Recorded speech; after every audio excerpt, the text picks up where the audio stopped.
In early 2026, the night sky over Iran lit up with unauthorized preemptive precision strikes from the United States and Israel. Bunkers shattered under the weight of an overwhelming aerial assault designed to end a conflict before it even began. From a tactical standpoint, the campaign appeared decisive. High-ranking Iranian military leaders were eliminated in rapid succession, and heavily fortified nuclear research sites were methodically dismantled by coalition forces. Yet, just a few months later, the initial celebration vanished. Long lines wrapped around gas stations across America, while rolling fuel shortages and crippling economic shockwaves sent global markets into a freefall. The diplomatic fallout was just as severe. NATO members were openly furious they were never consulted before the missiles flew, and nations across the global south condemned the military campaign as an act of American expansionism. While the Pentagon checked off tactical objectives, the military victory was happening in a vacuum, isolated from the growing economic and political collapse back home. The United States had achieved its targets on the ground, only to find itself sinking into a quagmire. This unprovoked offensive, designed to project undeniable dominance, instead became a watershed moment for the American empire. It accelerated a decline in global influence, revealing that raw firepower had reached its strategic limit. Iran's first victory was simply remaining standing. By absorbing the coalition's heaviest strikes without a collapse of the state, the leadership in Tehran realized they could survive a full-scale assault. In those first few weeks, the regime lost its fear of American military intervention. Behind the scenes, the Iranian military quickly adapted. They shifted away from a rigid, centralized command and gave localized units the authority to launch responses. This created a faster, more fluid counteroffensive that the U.S. intelligence community struggled to predict.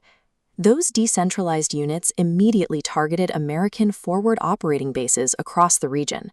Their successful strikes on U.S. installations destroyed the long-held myth that these forward positions were invulnerable to regional adversaries. By taking a superpower's best shot and immediately drawing blood in return, Iran successfully leveled the psychological playing field. The real damage wasn't coming from missiles or infantry. Iran began focusing on the one asset the global economy couldn't live without, utilizing a strategy built on mass disruption rather than nuclear destruction. This map shows the Persian Gulf. Down here is the Strait of Hormuz.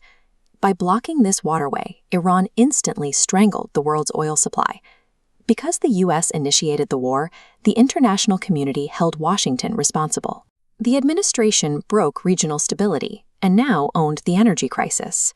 Controlling a vital economic choke point proved to be a far more effective asymmetric strategy than attempting to match a superpower's conventional military output. By April, the pressure of a stalled war and a domestic energy crisis began to erode the administration's restraint. With the Strait of Hormuz still closed and midterms looming, the rhetoric from Washington turned from military objectives to existential threats against the Iranian people. Legal experts pointed to the start of the conflict as a violation of the UN Charter. The initial strikes were launched without authorization from the Security Council and failed to meet the international criteria for self-defense, leading many to categorize the campaign as a war of aggression. Within the administration, the language became even more extreme.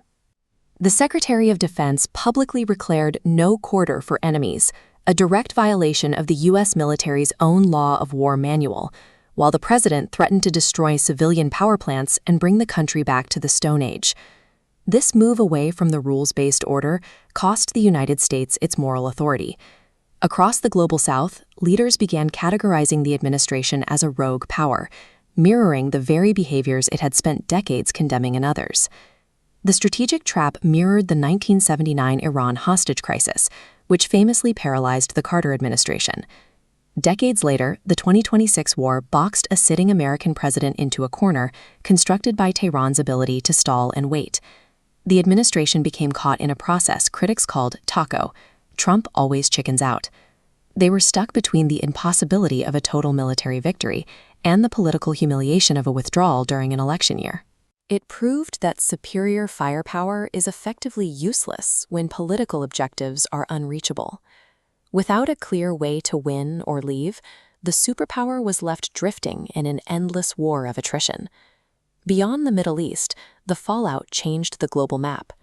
With the U.S. military hyper-focused on a single regional conflict, rival powers like China capitalized on American overextension, advancing their own interests while Washington was distracted. Most dangerously, the war triggered a new wave of nuclear ambition. Non-nuclear states, watching the U.S. invade a nation that lacked a deterrent, realized that weapons of mass destruction might be their only guarantee of survival. The 2026 Iran war proved that in a connected world, raw military might is no longer the final word. If an adversary can control the economic choke points and the international narrative, they can stall a superpower indefinitely.